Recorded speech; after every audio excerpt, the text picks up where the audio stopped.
হজরত ইউসুফ আলাইহিসাল্লাম ছিলেন হজরত ইয়াকুব আলাইহিসাল্লামের প্রিয় পুত্র। শৈশব থেকেই তিনি ছিলেন অতুলনীয় সুন্দর ও নেক চরিত্রের অধিকারী।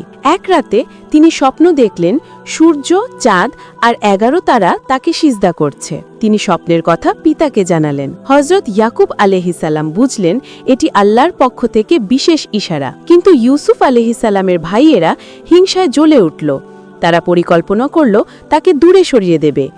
একদিন তারা ছোটে ইউসুফ আলাইহিসাল্লামকে কূপের অন্ধকারে ফেলে দিল। চারপাশে নিস্তব্ধতা আর ভয়। তবুও ইউসুফ আলাইহিসাল্লাম আল্লাহর কাছে দোয়া করলেন, হে আল্লাহ, তুমি আমার অভিভাবক। কিছুদিন পর এক কাফেলা এসে ইউসুফ আলাইহিসাল্লামকে কূপ থেকে তুলে নিয়ে দাস হিসেবে বিক্রি করে দিল। তিনি মিশরের প্রাসাদে বড় হতে লাগলেন। সেখানে এক বড় পরীক্ষা এলো। প্রাসাদের রানী তার সৌন্দর্যে বিভোর হয়ে গেল।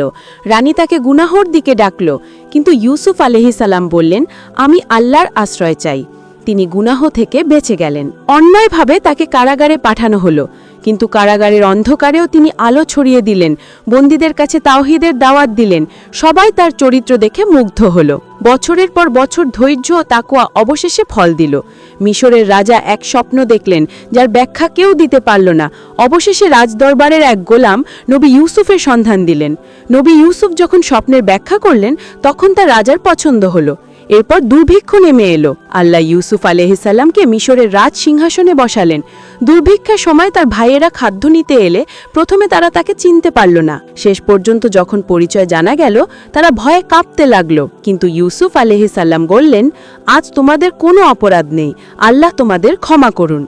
ধৈর্য ও ক্ষমার এমন দৃষ্টান্ত দুনিয়ায় বিরল। যে মানুষ কষ্টের মাঝেও ধৈর্য ধরে, গুনাহ থেকে বেঁচে থাকে আর মানুষকে ক্ষমা করে, আল্লাহ তাকে দুনিয়া ও আখেরাতে সম্মানিত করেন। প্রিয় দর্শক, এই গল্প আমাদের শেখায় ধৈর্য কখনো বৃথা যায় না, আর ক্ষমা করাই আসল মহত্ব।